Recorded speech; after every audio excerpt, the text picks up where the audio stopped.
Bonjour, je m'appelle Balégué, je suis le président de la Fédération sénégalaise de Taekwondo, qui est une discipline martiale venue de la Corée du Sud et qui est olympique depuis 2000. Aujourd'hui, on est ici à Saint-Louis pour un camp d'entraînement des cadets et des juniors. Et pourquoi les cadets et les juniors? Parce que c'est la relève de demain. Aujourd'hui, avec la direction technique, nous rentrons dans notre deuxième phase de préparation, c'est-à-dire que les cadets, après la phase de détection, sont aujourd'hui ici à Saint-Louis pour rentrer dans leur deuxième phase qui est la phase de développement. On regroupe ces athlètes pour les mettre dans les mêmes situations que les grandes compétitions, notamment les Jeux Olympiques de Dakar 2022, qui est l'actualité, et notamment les championnats d'Afrique cadets et juniors, raison pour laquelle on est ici à l'UGB, à Saint-Louis, et pour parler en fait de ce camp d'entraînement, qui est un camp d'entraînement très très important pour la Fédération sénégalaise de Taekwondo, parce que ça nous permet d'avoir en fait l'objectif principal sur nos athlètes, leur état de forme, sur l'aspect technique, sur la cohésion de groupe, donc tous ces aspects, et sans oublier le plus important qui est l'aspect scolaire. Et c'est très enrichissant parce que nous avons toutes les commodités à l'université, que ce soit sur la restauration, que ce soit sur les infrastructures en termes de matériel, que ce soit aussi en termes de confort. On trouve tout ce qu'on a besoin en fait en taekwondo. Donc je pense que c'est un camp qui est très important et je pense que la direction technique va beaucoup plus détailler sur ce camp d'entraînement. Mais en tout cas, la Fédération sénégalaise de taekwondo est très contente de cette deuxième phase et on va continuer à l'améliorer, on va continuer à pousser la direction technique sur cette lancée-là.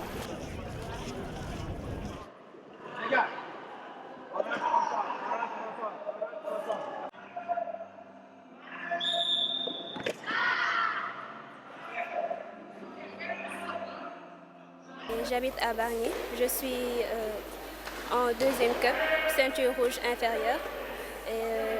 J'étudie au lycée moderne de Rufisque.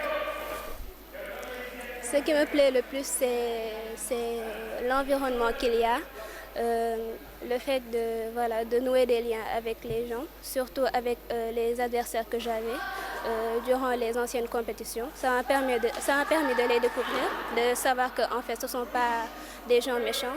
De plus les découvrir, de plus les connaître, de nouer des liens avec les gens, que ce soit les cadets, les juniors, garçons ou filles.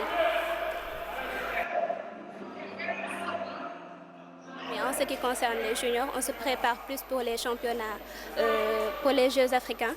Et c'est ce qui me motive en fait lors des entraînements, qui m'aide à avancer. Et voilà. Bonjour. Je m'appelle Mohamed Fadil Mbakigé, ceinture noire première date, membre de l'équipe nationale cadet. On est venu ici pour préparer les Jeux 2022, les Jeux olympiques de la jeunesse. On prépare aussi les championnats du monde et les championnats d'Afrique. L'entraînement consiste sur le PPG, préparation physique générale. On travaille avec les raquettes et on s'entraîne matin, midi et soir avec les coachs Maître Abouba, Maître Atounia et Maître Pascal. Mais je salue aussi mes coachs, mes parents et mon maître. C'est grâce à mon maître que je suis venu ici.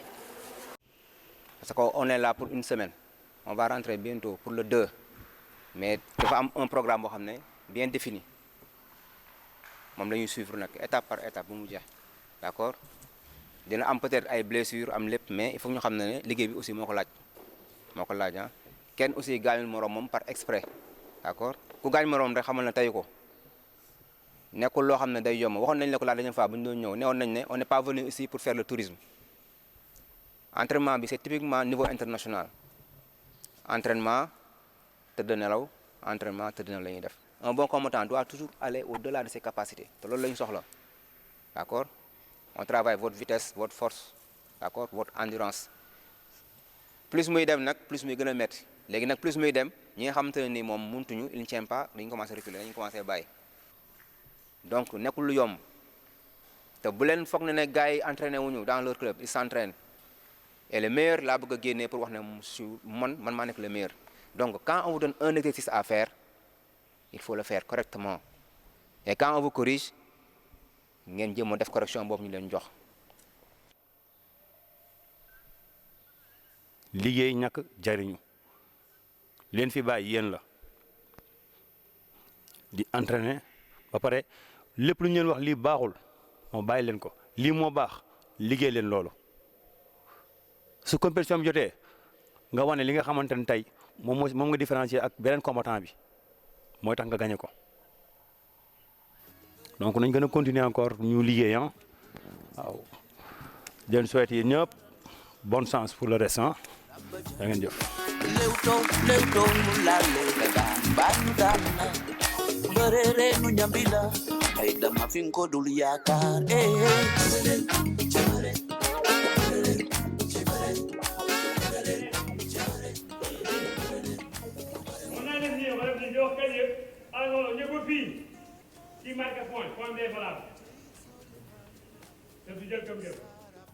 Parfois, il arrive même qu'un combattant perde un combat comme ça, tout simplement par méconnaissance de la réglementation. Et aussi bien les combattants que les coachs aussi, ils doivent avoir une maîtrise parfaite de ces réglementations. D'ailleurs, même on a dit, bon, impensable de faire tout ce stage-là sans pour autant parler de la réglementation. Et c'est pour ça qu'aujourd'hui, on les a regroupés pour les expliquer avec notre arbitre international qui est ici, Soudjalo. Et bon, aujourd'hui, on voit que les jeunes sont vraiment intéressés. Et je crois que c'est un aspect qui vraiment va compléter leurs compétences au niveau de compétition et au niveau de sparring.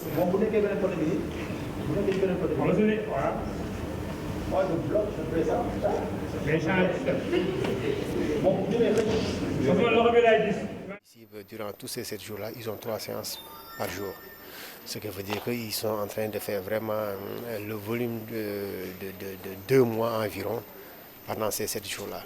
Et je crois que ça c'est le minimum quand même, il faut le reconnaître. Parce que l'idéal maintenant, c'est maintenant d'avoir un camp d'entraînement en permanence d'ici les JOJ 2022. Parce que les Jeux Olympiques, c'est des compétitions les plus hauts niveaux actuellement, il faut le reconnaître. Et les jeunes qui vont venir du monde entier, là actuellement, au Bahamas, ils s'entraînent au moins 6 jours sur 7. Et nous ici, bon, nous avons un problème d'infrastructure. Parce qu'actuellement, non seulement on a beaucoup d'échéances devant nous, on a les Jeux Olympiques de 2020, il y a les qualificatifs actuellement, l'équipe nationale A est en préparation.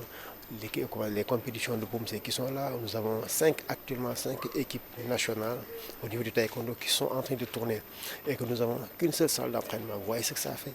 Ce qui veut dire qu'il y a de la bousculade. Actuellement, on est en train de voir quelles sont les priorités, qui est priorité par rapport à qui pour vraiment planifier l'occupation de la salle. Et il faut reconnaître que c'est très difficile.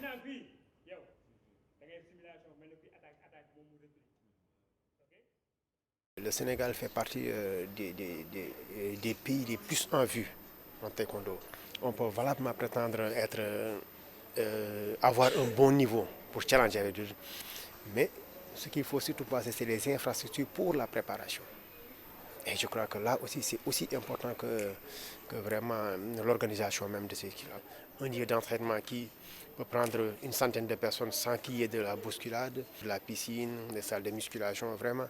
Tout ça, on a vu que c'est des choses qui sont incontournables pour une bonne préparation. Et je crois qu'actuellement, je peux valablement dire que l'Université Gaston Berger est un cadre idéal pour vraiment faire cette préparation-là. Pour nos attentes à la sortie de ce camp d'entraînement, c'est que l'Université Gaston Berger puisse avoir une pépinière par rapport à ces jeunes. Parce que maintenant, l'environnement universitaire est très concurrentiel par rapport au sport. Et avoir ces jeunes ici, donc leur montrer ce que c'est l'Université Gaston Berger, la politique sportive qui existe, ça va les encourager une fois à l'obtention de leur baccalauréat, donc de pouvoir venir ici et de porter le drapeau de